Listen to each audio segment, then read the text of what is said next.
Hi friends, இன்றைக்கி நான் உங்களுக்கு ஒரு கதை சொல்லட்டுமா? கடவுள் இருக்காரா இல்லையா, நம்மளுடைய கஷ்டத்தில் கடவுள் நம்மளுக்கு எப்படி உதவி செய்வார் அப்படிங்கிறதுக்கு எக்ஸாம்பிளாக தான் இந்த ஒரு கதை. இந்தியாவிலிருந்து ஒரு வியாபாரி அரேபியா தேசத்துக்கு வியாபாரம் செய்ய போனார். அங்கே அரேபியர்களோடு கூட சேர்ந்து அவர் பொருள் சம்பாதிக்கிறார், வியாபாரம் சம்பாதிக்கிறார். இந்தியாவிலுடைய தன்னுடைய மனைவிக்கும் பிள்ளைகளுக்கும் தேவையான செல்வங்களையும் சொத்துக்களையும் அவர் சம்பாதித்து கொடுக்கிறார். அரேபியர்களோடு கூட இந்த வியாபாரி இணைந்து செய்த வியாபாரம் கொஞ்சம் காலம் கழித்த பின்பு அது நலிந்து போகிறது. வியாபாரத்தில் இவருக்கு பெரிய நஷ்டம் வந்து விடுகிறது. உடனே அரேபியர்கள் என்ன செய்தார்கள் தெரியுமா? இவரிடத்தில் இருந்த கொஞ்சம் மீதி பணங்களை எல்லாம் பறித்து கொண்டு இவருக்கு இந்தியாவிற்கு போவதற்கான ஃப்ளைட் டிக்கெட்டோடு கூட இவரை அனுப்பிவிடுகிறார்கள். இந்த வியாபாரி மும்பைக்கு வந்து இறங்குகிறார். கையிலே செலவுக்கென்று ஒரு பணமும் கிடையாது. திரும்ப இவர் தமிழ்நாட்டிற்கு செல்ல வேண்டுமென்றால் இவருடைய கைகளிலே பணமும் இல்லை, பொருளும் இல்லை. இவர் அந்த பிளாட்பாரத்தில் நின்று கொண்டு கடவுளை நோக்கி கதறுகிறார். கடவுளே, நான் எவ்வளவோ பணம் சம்பாதித்தேன், எத்தனையோ பேருக்கு என்னுடைய கைகளினால் நான் உதவி செய்திருக்கிறேன். ஆனால் இப்பொழுது வெறும் கையோடு கூட இந்த பிளாட்பாரத்தில் நான் நின்று கொண்டிருக்கிறேன். தமிழ்நாட்டுக்கு செல்வதற்கான பணமோ இல்லை ட்ரெயின் டிக்கெட்டோ என்னிடத்தில் வாங்குவதற்கு எதுவுமே இல்லை.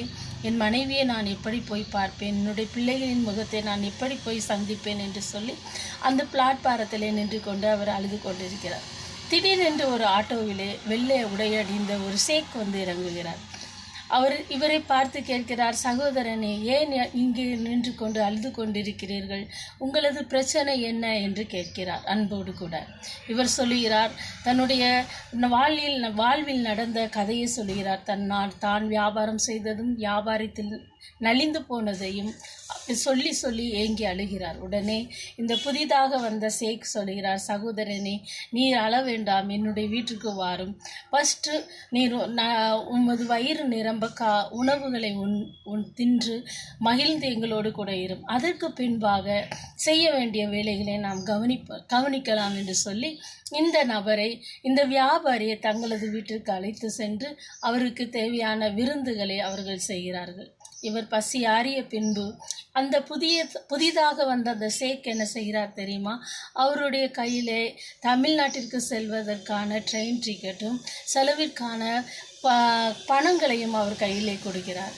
அவருடைய உள்ளம், அந்த வியாபாரியின் உள்ளம் மிகவும் மகிழ்ந்து போகிறது. ஆம், கடவுள் இருக்கிறார், என்னை எந்த கஷ்டத்திலும் அவர் விடவில்லை என்று சொல்லி புதிதாக இருந்த அந்த ஷேக்கை அவர் கட்டி தழுவி முத்தமிட்டு அவரிடமிருந்து விடை பெறுகிறார். நண்பர்களே, நன்றாக கவனியுங்கள்.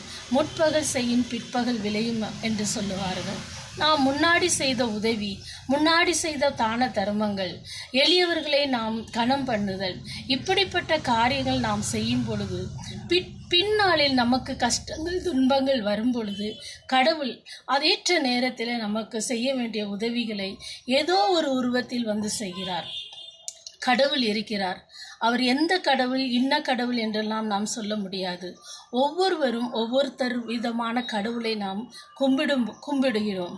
ஒவ்வொருவரும் தனக்கு தெரிந்த கடவுளை உண்மையோடும் நேர்மையோடும் ஒழுக்கத்தோடும் கடவுளை தேடும் பொழுது கடவுள் நமக்கு தென்படுவார் நம்முடைய ஆபத்திலே.